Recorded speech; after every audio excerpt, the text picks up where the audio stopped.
On the evening of May 2, 2011, in the city of Abbottabad, Pakistan, a special operations team, led jointly by the CIA and JSOC and consisting of 80 personnel, 4 helicopters, and 1 Belgian Malinois military dog, began a raid that would mark the culmination of America's longest war.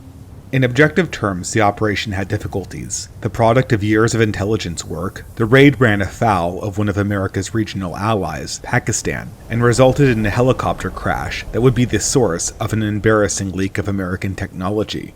But in the end, Operation Neptune Spear had accomplished what few people previously thought possible: the death of Osama bin Laden. I remember reading the news late on a Monday night, half expecting to learn that it was a hoax the following day. In fact, its reality didn't dawn on me until the next day's shift passed down at the factory where I worked.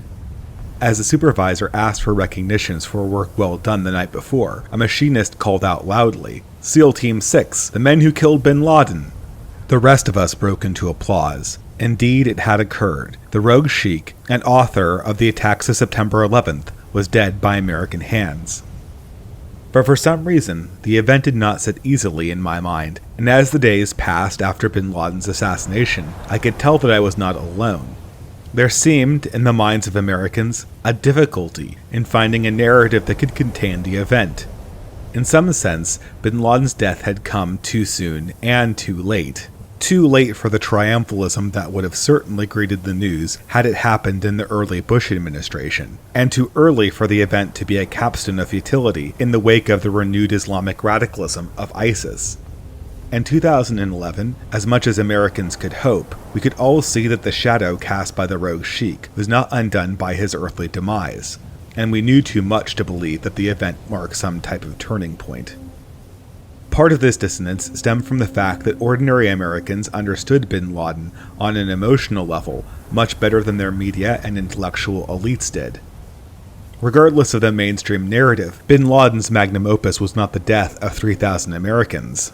It wasn't even the notion that a large-scale terrorist attack could happen in America. Instead, the sheik's legacy was a challenge for which the theatrics of the collapsing World Trade Centers was a framing device.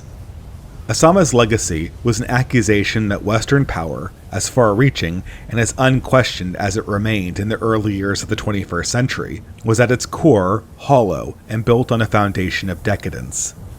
For all the cultural self-criticism the West had undergone since the 1960s, Osama bin Laden was the first to announce the weakness of modern man, not with critical theory or deconstruction, but with a declaration of war and a call to battle. Bin Laden was the first to wager that, underneath the mountainous wealth and military might of America and its European allies, was a weak horse that when the chips were down, no one would choose to support. And for all the congratulations being exchanged in the spring of 2011, bin Laden's death had not answered his accusation.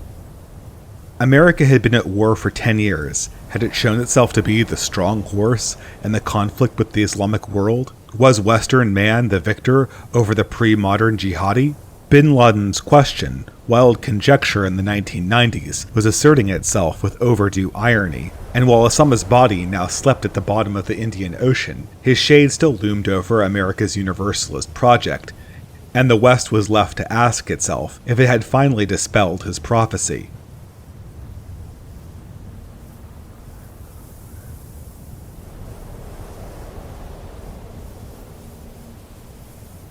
When discussing historical trends, there is much to be said for the use of the archetype. Indeed, the University of Toronto professor Jordan Peterson has made a career around employing this tool, almost to the point of self-parody.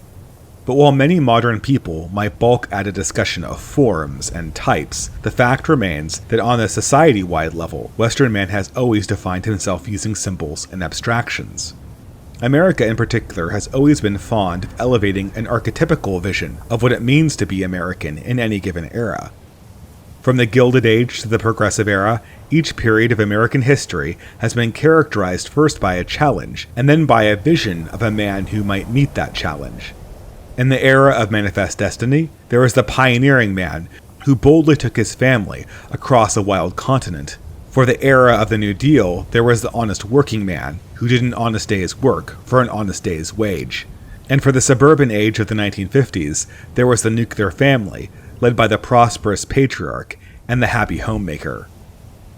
As someone reaching adolescence in the late 1990s, I recall a distinct awareness of the archetypes that inhabited the contemporary cultural milieu. The 90s was the era of the global village, the end of history, and the birth of an optimism both technological and geopolitical that seemed to stretch endlessly from the fall of the Berlin Wall to the end of time. The era contained nothing less than a promise that liberty and prosperity would touch all peoples and all places, and would continue to expand forevermore. The world was becoming smaller. Nationalism meant less. Individualism meant more. We as Americans would grow broad and less particular, and the world would in turn grow more American. Everything was at our fingertips, and there was nothing to fear. Even in my boyhood, I remember this promise hanging tacitly in the air of almost every cultural product. We would all be rich, we would all be free, and this could all be guaranteed. This was the end of historical struggle, and all that was needed was an archetypical last man. The 90s, in its characteristic overabundance, furnished us with two, which I have dubbed the prosperous man and the liberated man. The prosperous man formed the ideal of the new 1990s information economy. He thrived in the flattened corporate culture of Silicon Valley, was an early adopter of novel electronics, drank expensive gourmet coffee, and was linked in with all of the latest developments. He didn't talk about his mortgage like the patriarchs of the 1950s, he talked about his portfolio, and always had an eye out for growth, both economic and self-actualizing. The prosperous man found spirituality in the pop consumeristic tripe of Deepak Chopra, and hope in the utopian corporatism of Tom Friedman and Benjamin Barber's McWorld concept. Like the working family man of previous eras, the prosperous man was an American who worked hard and produced wealth. Unlike the previous American archetypes, however, the prosperous man was rootless. There was nothing holding him back, and although history had given him everything, there wasn't a tradition in existence to which he owed anything back. McWorld had a place for individualistic consumers, but superfluous traditional obligations were hazardous to the bottom line. However, the prosperous man was not the lone archetype of the 1990s. He was contrasted, loudly at every step, by the liberated man. The liberated man was the rebel, the poetic nihilist, and the visionary of a post-national world. He bought his clothes on consignment, practiced daring and ironic acts of self-destruction, and was ever committed to walking away from that great job or deal that was always and forever achievable and available. The liberated man was inspired by the anthems of Kurt Cobain and Eddie Vedder, and cheered by the jokes of George Carlin and Bill Hicks. He was the radical anarchist on the left, the radical libertarian on the right. The liberated man bought Naomi Klein's No Logo, Vans shoes, and worried constantly about whether his favorite band had sold out. Like the frontiersman of the past, the liberated man of the 1990s shunned the mainstream in search of freedom. But in all his rejection of conformity, the liberated man was at his base rootless. He was in rebellion against soulless materialism, but it was not a rebellion that bound him in brotherhood with the common man. His rebellion was aloofness, fought entirely by consumer choice, and expressed only through a differentiated alternative lifestyle. Looking back, I find it amazing just how important the struggle between alternative and corporatist voices was in my own mind and in the culture at large.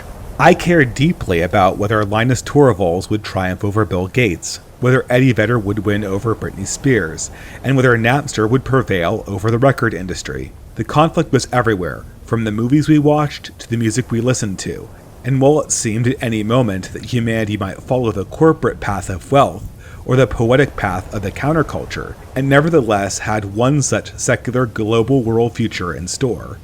And regardless of what anyone says, this perception persisted well after the events of September 11th, 2001. Media retrospectives on the World Trade Center attacks often describe the event as a jolt that rattled America awake, but from my own experience this narrative was ridiculous. Almost immediately after the initial shock of the attacks faded, America slid back into the narrative of optimism it had grown accustomed to in the 90s. Regardless of the physical devastation of the falling towers, the recovery efforts left no space to question our commitment to a globalized world order or our culture of individualism.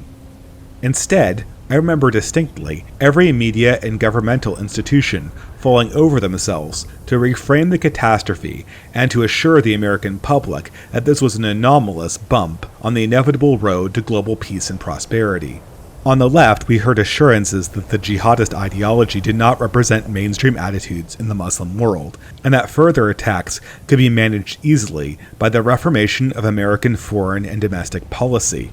On the right, we heard pronouncements that the attacks were the product of a small group of extremists, and that the threat could be addressed through military action and a renewed commitment to national security. The message over and over was to stay calm, stay tolerant, go shopping, and to let the professionals manage the professional problem of global security. Besides, it worked in the Cold War, didn't it? The figure of George Bush seemed the living embodiment of the attitude prevailing in the wake of the attacks. Even his name contained the implicit promise that the strategies used to bring America victory in the Cold War could simply be repurposed for the task of combating anti-Western Islamism writ large. The Muslim world was, in Bush's mind, a culture like any other. It yearned for freedom and worshipped a God who only wanted peace and prosperity for his followers. Though 9/11 was a bold challenge, in the end, all that was required was a bold managerial correction to remove the enemies of democracy and return the Muslim world to the proper path of democratic liberalism. It was the politics of McWorld and the mythology of the prosperous man through and through. In the end, the failure of Bush's answer to bin Laden's challenge was exposed, with extreme historical irony, in the president's continued failure in prosecuting the wars of his own creation. Operation Iraqi Freedom remained a showcase of this failure, a corporatized war discretionally fought to advance the interests of liberty and globalism. The conflict ultimately resulted in an exhibition of America's fundamental misunderstanding of the Muslim world and the organization of power within Islam. It was Bush's foreign policy fiascos, followed promptly by the global financial crisis, that the world of the prosperous man finally crested. The corporate masters and futurists who dreamed of an indefinitely expanding sphere of democracy paired with sustainable economic growth could not account for the post-2007 world. It was apparent that the non-Western world would not, as a matter of course, grow in liberalism, just as the Western world would not, as a matter of course, grow in prosperity. McWorld had its limits, and as such, its vision must recede. But in the fashion of historical dialectic, if the path of prosperity was closed, did the path of liberation fare better? No doubt the inheritors of the 1990s counterculture saw this as the natural conclusion. The liberated man had triumphed by his opponent's deficiencies. He had demonstrated, culturally, that his message was irresistible. And while the machinations of universal democracy might fail worldwide, it was of no concern. Personal liberty was unstoppable, and ultimately the violence of the Third World could not prevail against man's natural desire for revelry and self-expression. It was just a matter of time. But even in its triumphalism, one could see the inevitable fall of this vision, planted in the pages of a small Danish satirical magazine in autumn of 2006. Following the events of September 11th and an enormous wave of immigration, many among Europe's self-assured secular elites were developing a desire to witness secular humanism's victory over their country's newly initiated Muslim citizens. After all, if America's wars had so obviously failed in winning the hearts and minds of the Islamic world, what better way to demonstrate the dominance of Europe's peaceful humanitarianism than to transform the newly immigrated Muslim into a modern secular European within the confines of the modern European welfare state? The prospect was too juicy to be undesired, and in response to this desire, the Danish satirical magazine Jyllands-Posten published a set of 10 cartoons depicting the Prophet Muhammad in irreverent and satirical contexts.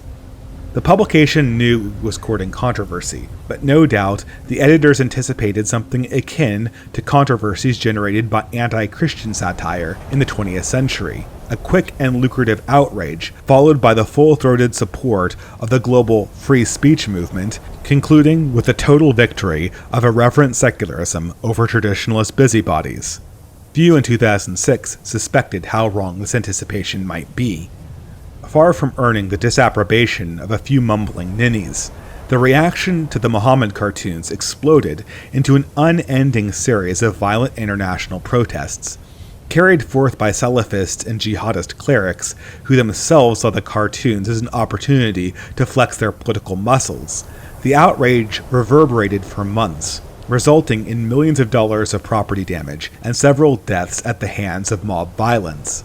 This was not an outrage that could be solved through the assertion of free speech.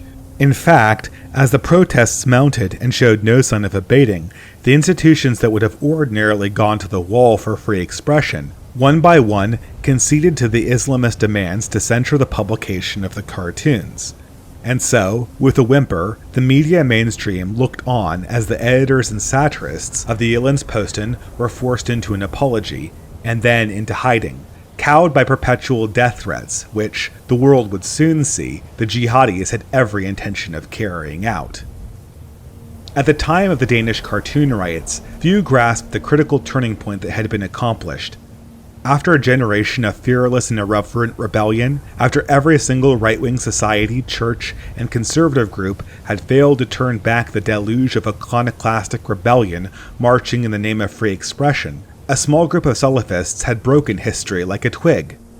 Whatever we might have wanted to believe in the 1990s, free expression was not unlimited, it could not forever grow unchecked, and whatever inspiration was drawn from unconstrained human imagination, it was no match for the terror and zeal that could be unleashed by the protégés of Osama bin Laden.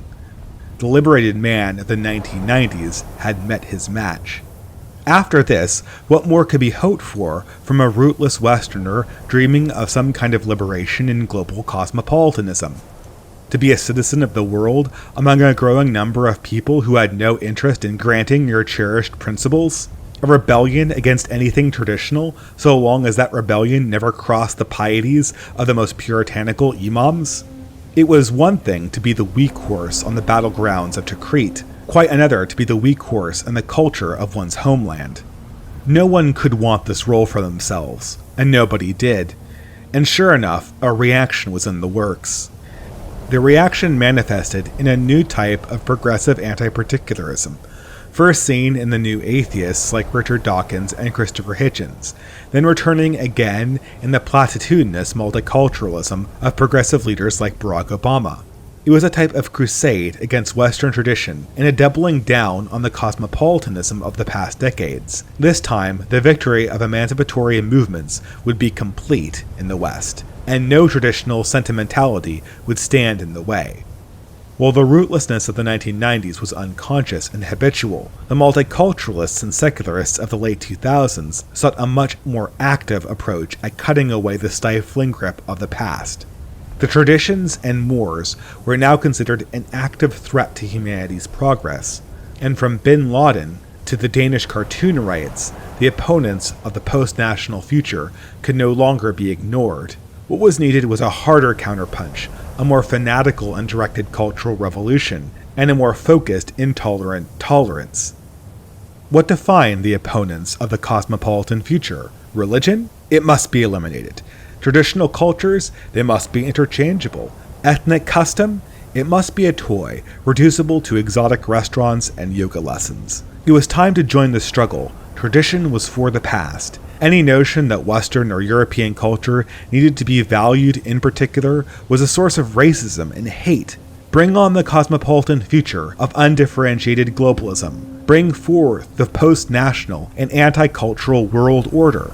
Of course, there was no path to bring this revolution to the Islamic or developing world. In fact, there wasn't even a path to bring this anti-cultural revolution to immigrant populations living inside of the West. Still, none of this mattered. What did matter was that the upper middle class of the West was dedicated to showing that they were living in a post-cultural age. The West, at least, could demonstrate that history was moving in the right direction by cleansing itself of its own particularism, with the assurance that whatever might be delaying the rest of the world, the continuation of progress would eventually become unstoppable. But what were the specifics of this vision? What was the new society, or the new man who would emerge from this process of cultural sterilization? No one knew, and no one cared. The progressive revolution was not directed at some ideal. It was a desperate grasp for consolation, designed to save elites from the realization that their own vision of the future was adrift. The snake of societal progress had begun to consume itself in a quest to satiate its own hunger. The naked unsustainability of this new model was apparent. Even its cultural products seemed like a less vigorous echo of their 1990s counterparts. Gone were the fearless anarchists who wanted to tear down the superstructure that stood in their way. In was the hipster, the diversity consultant, and the progressive fanboy. This was not a time for righteous rebels. This was the age of nihilists with no chests, urbanites who defined themselves through consumption, and technocrats congratulating themselves on far-off plans to solve humanity's problems with science. This was the age of the eternally offended social justice warrior and the pathetically sycophantic pop culture consumer, a society whose visionaries, from Steve Jobs to Barack Obama, seemed to have little interest in planning for anything other than a post-national, post-hardship, and post-scarcity future. A civilization where one might define themselves as consumers of organic food, video games, or queer paraphernalia, but never believers in tradition, posterity, nationhood, or faith. It was this new cultural archetype that on the morning of May 3, 2011, greeted the news of bin Laden's death. It was the juxtaposition of this archetype to bin Laden himself that gave the news of the Sheikh's death its strange, melancholic aftertaste.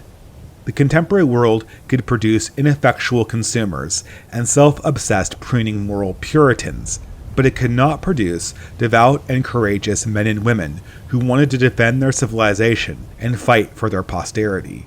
And although its author was dead, bin Laden's prophecy had been granted its final demonstration.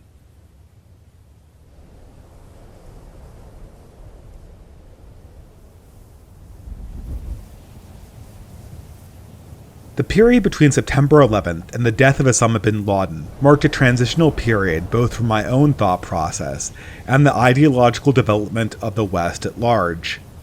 At this time, reeling from the disrupted optimism of the 1990s, America paused briefly before finally doubling down on the globalist vision during the age of Obama. My own journey marked a similar transition, albeit in the opposite direction. Still, strangely enough, both transitions have become indelibly linked in my mind with a speech delivered by Pope Benedict XVI to an audience at Regensburg, Germany in 2006. Pope Benedict's 2006 Regensburg lecture, originally intended to speak about spirituality, became infamous when it sparked controversy by its inclusion of a 15th century quote from Byzantine Emperor Manuel Palaeologos on the persistent violence in Islam. Like the Danish cartoon riots previously, the Regensburg address inspired massive Muslim protest, who in vindication of the Byzantine emperor's words, carried their murderous rage to the streets. Its irony lost on the opinion makers of the time, the incident was characterized by the mainstream media as an outburst prompted by the cultural insensitivity of an out-of-touch pope, and promptly forgotten about within a month. I remember reading the address at the high point of my youthful anti-religiosity, hoping to find some lurid anti-Islamic screed, and being disappointed to discover only esoteric religious ruminations, which I did not have the spiritual or philosophical background to understand. Years later, following my return to the church, and on the advice of a friend, I revisited the lecture with different eyes, and found something entirely unexpected.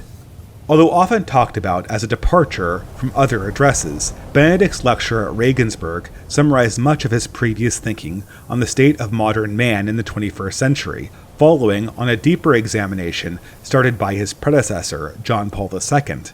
The address documented the path that both modern Western man and his pre-modern Islamic counterpart had taken over the course of the last 2 centuries.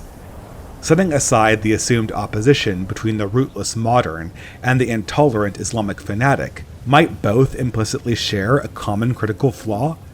Could both archetypes be the product of an acute intellectual mistake, so near to our own age that we fail to notice? Here, Pope Benedict laid his thesis. Instead of opposites, perhaps the fanatic of the old world and the secular of the new were complementary pieces of humanity, torn apart by the old misbegotten notion that evidence-driven rationality was fundamentally incompatible with transcendent human spirituality. For over a millennia, the Islamic world held firmly to a spirituality that would admit no rationalism and stood prostrate before a God who ruled by fiat, a tyranny of divine meaning that could not even admit exploration, and under whose reign there could be no art, music, or reason not determined by divine decree. It remained a stifling straitjacket that limited Muslim imagination and stunted Muslim civilization. By contrast, the post-Enlightenment Western man remained enthralled to a rationality that permitted not even a shadow of the living God. After a century of becoming liberated from all external constraints, had the secular age produced great saints and great spiritual achievements? While the West's liberation and rationality resulted in exploration, music, and literature, nowhere in its modern life could be found meaning or edification.